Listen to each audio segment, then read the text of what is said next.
बिस्मिल्लाहिर्रहमानिर्रहीम। अस्सलाम वालेकुम। कैसे आप सब? उम्मीद करती हूँ सब खैरियत से होंगे। आज बनाएंगे बहुत ही मज़ेदार वेजिटेबल कटलेट्स। बहुत ही हेल्दी रेसिपी है, स्पेशली बच्चों के लंच बॉक्स के लिए या फिर टी टाइम स्नैक में भी आप इसको यूज़ कर सकते हैं। बहुत ही सिंपल और इजी मेथड के साथ बनाएंगे और खाने में ये उतने ही लजीज होते हैं। बहुत ही क्रिस्पी क्रंची बनते हैं और अंदर से जो इनका फ्लेवर है बहुत ही मज़ेदार चटपटा सा होता है। तो इनको किस तरह से बनाया जाता है उसके लिए आपने वीडियो को एंड तक देखना है, ताकि रेसिपी का कोई भी पार्ट आपसे मिस ना हो। और अगर आपको रेसिपी पसंद आए तो चैनल को भी ज़रूर सब्सक्राइब करें। तो चलिए टाइम ज़ाया के बगैर शुरू करते हैं इस मज़ेदार सी रेसिपी को बनाना। तो सबसे पहले मैंने 3 आलू लिए थे, उनको मैंने बॉईल कर लिया था। बॉईल करने के बाद रूम टेम्परेचर पर अच्छी तरह से ठंडा कर लिया है। अब इनको मैश कर लेंगे। मैशर है तो उसकी मदद से मैश कर लें, या फिर आप इनको कद्दूकश भी कर सकते हैं। आलू को अच्छी तरह से ठंडा करके फिर मैश करना है। इससे क्या होगा, ये गीले नहीं होंगे, इनमें नमी नहीं आएगी और कटलेट्स जो है वो टूटेंगे भी नहीं। तो जब भी मैं आलू से बनी हुई कोई भी चीज़ आपके साथ शेयर करती हूँ, स्पेशली कबाब की, तो मैं आपके साथ ये टिप्स ज़रूर शेयर करती हूँ कि आपने इनको अच्छी तरह से पहले ठंडा करना है, फिर इनको मैश करना है। इससे क्या होगा, आलू गीले भी नहीं होंगे और इनमें मॉइस्चर भी नहीं रहेगा और कबाब या कटलेट्स जो भी बनाएंगे वो टूटेंगे भी नहीं। एक मैंने गाजर ली थी, उसको मैंने कद्दूकश कर लिया था और कद्दूकश करने के बाद सारा पानी मैंने इसका निचोड़ लिया था, वो इसमें ऐड करेंगे। एक ही शिमला मिर्च मैंने ली थी, इसको मैंने बारीक चॉप कर लिया था। चॉप करने के बाद इसका भी सारा पानी मैंने निचोड़ लिया है। 1 कप मैंने मटर लिए थे, उनको मैंने बॉयल कर लिया था 5 से 6 मिनट के लिए, वो इसमें ऐड करेंगे। 1 कप मैंने कॉर्न ली थी फ्रेश वाली, उसको मैंने बॉयल कर लिया था। बॉयल करने के बाद इसको मैंने छलनी में रख दिया था 3 से 4 मिनट के लिए, ताकि जितना भी इसका एक्सेस पानी है वो निकल जाए और ये ड्राई हो जाए। और अब मैं इसमें डालूंगी 1 कप बंद गोभी, उसको मैंने बारीक काट लिया था।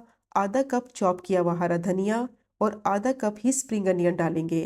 तो सब्जियों की क्वांटिटी आप अपने हिसाब से कम या ज़्यादा कर सकते हैं, लेकिन 3 आलू से मैं बना रही हूँ और 1-1 कप मैंने सब्जी ऐड की है। इससे बहुत ही ढेर सारे कबाब बनकर रेडी हो जाते हैं। 3 से 4 बारीक कटी हुई हरी मिर्चें ऐड करेंगे और अब मैं इसमें डालूंगी ब्रेड क्रम्स। तो 5 टेबलस्पून मैं इसमें ब्रेड क्रम्स डालूंगी, या सिंपल आप 2 ब्रेड के स्लाइसिस ले लें, उनको चॉपर में चॉप करके वो ऐड कर दें। अब इसमें डालेंगे स्पाइसेस।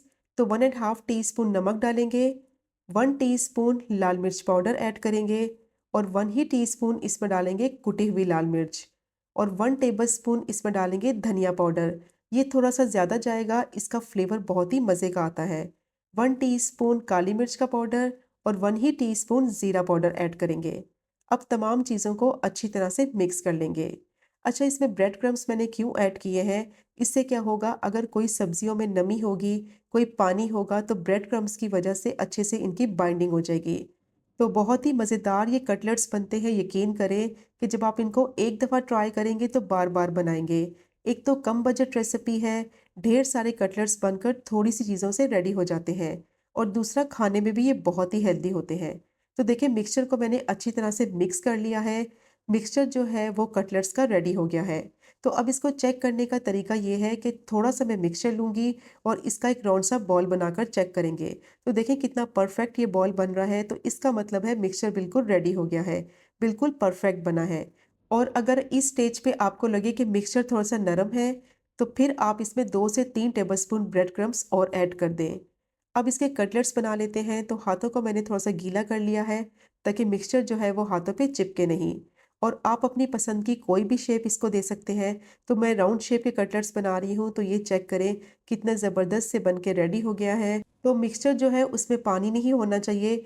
जितनी भी सब्जियां आप इसमें डालें, पहले अच्छी तरह से उनको निचोड़ लें, ड्राई कर लें, फिर ऐड करें, ताकि इसमें पानी ना हो। अच्छा सा ड्राई सा मिक्सचर होगा तो कटलेट्स बहुत ही ज़बरदस्त बनकर रेडी हो जाएंगे।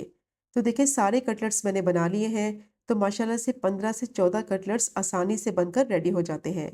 तो अब इनके लिए कोटिंग तैयार करेंगे। तो उसके लिए सबसे पहले बनाएंगे स्लरी।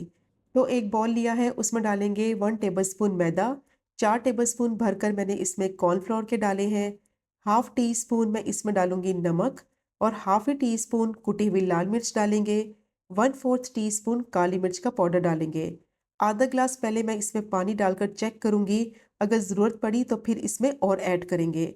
अब अच्छी तरह से मैं इसको मिक्स कर लूंगी, ताकि लम्प फ्री बैटर जो है वो बन जाए, इसमें कोई गुठली ना रहे। तो मिक्सिंग इसकी कर ली है, अब इसको चेक कर लेते हैं। चम्मच पर जब इस तरह से पतली सी लेयर बैटर की लग जाएगी, तो इसका मतलब है स्लरी जो है वो बिल्कुल परफेक्ट बनी है। तो ये वाली लेयर अगर मोटी होगी तो फिर आप इसमें थोड़ा-सा पानी और ऐड कर दें।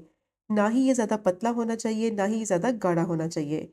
अब इसकी कोटिंग करेंगे तो कटलेट्स को पहले डिप करेंगे स्लरी के अंदर, अच्छी तरह से इसको कोट कर लेंगे स्लरी से और फिर इसको कोट करेंगे ब्रेड क्रम्ब से। स्लरी से कोट करने से क्या होगा, कबाब जो हैं वो बहुत ही क्रिस्पी बनेंगे। आप चाहें तो इसकी कोटिंग अंडे से भी कर सकते हैं, लेकिन जब स्लरी से करेंगे तो बहुत ही ज़बरदस्त टेक्सचर आएगा और अंदर तक बहुत ही मज़े का फ्लेवर आएगा और जो इसकी बाहर की लेयर है वो बहुत ही क्रिस्पी बनेगी। तो देखिए कोटिंग मैंने इसकी कर ली है और सारे कटलेट्स मैंने इसी तरह से कोट कर रेडी कर लिए हैं। अब इनको फ्राई कर लेंगे। तो यहाँ मैंने एक पैन ले लिया है, उसमें मैंने 6 से 7 टेबलस्पून ऑयल गरम कर लिया था। अब मीडियम टू हाई फ्लेम पे इनको फ्राई करेंगे ताकि अच्छा सा इन पे कलर आ जाए। अच्छा, इनको आपने मीडियम टू हाई फ्लेम पर ही फ्राई करना है, क्योंकि अगर आपने फ्लेम को लो किया तो कटलेट्स जो हैं वो बहुत ज़्यादा ऑयल एब्जॉर्ब कर लेंगे। तो इनको मीडियम टू हाई फ्लेम पे ही अच्छी तरह से गोल्डन सा क्रिस्पी कलर आने तक फ्राई कर लेना है। कम से कम 3 से 4 मिनट लगेंगे। तो सारी साइडों को मैं इसी तरह से फ्लिप करते हुए अच्छी तरह से फ्राई कर लूँगी, ताकि गोल्डन सा क्रिस्पी सा जो कलर है वो सारी साइडों पे अच्छी तरह से आ जाए। तो देखिए 3 से 4 मिनट हो गए थे मुझे इनको फ्राई करते हुए, कितना ज़बरदस्त सा इन पे कलर आ गया है और आपने देखा कोटिंग इनकी बिल्कुल भी नहीं उतरी और बिल्कुल भी नहीं ये टूटे। बहुत ही बेहतरीन किस्म के कटलेट्स जो हैं वो बनकर रेडी हो गए हैं। तो बस जो टिप्स मैंने आपके साथ शेयर की हैं उनको आपने ज़रूर फॉलो करना है, तो बहुत ही ज़बरदस्त आपके ये वेजिटेबल कटलेट्स बनकर रेडी होंगे। ना ही ये टूटेंगे, ना ही ये बिखरेंगे और बहुत ही ज़बरदस्त सा कलर इन पे आएगा और बहुत ही मज़ेदार क्रिस्पी ये फ्राई होंगे।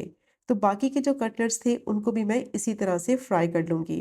तो बहुत ही बेहतरीन और मज़ेदार वेजिटेबल कटलेट्स जो है वो रेडी हो गए हैं और अब इनको सर्व कर लेते हैं। तो ये चेक करें आप इनकी फाइनल लुक। बहुत ही क्रिस्पी क्रंची जो है वो इनकी लेयर होती है बाहर वाली और अंदर से इनका टेक्सचर चेक करें, कितना ज़बरदस्त लग रहा है। बहुत ही चटपटे बनते हैं और इनको आप सर्व करें अपनी मनपसंद चटनी के साथ। एज़ अ स्टार्टर भी दावतों में आप इनको बना सकते हैं या फिर बच्चों के लंच बॉक्स के लिए बहुत ही बेस्ट रेसिपी है। और वो लोग जो सब्जियां खाना पसंद नहीं करते तो मेरी रिकमेंडेशन पे एक दफ़ा ये वेजिटेबल कटलेट्स ज़रूर ट्राई करें।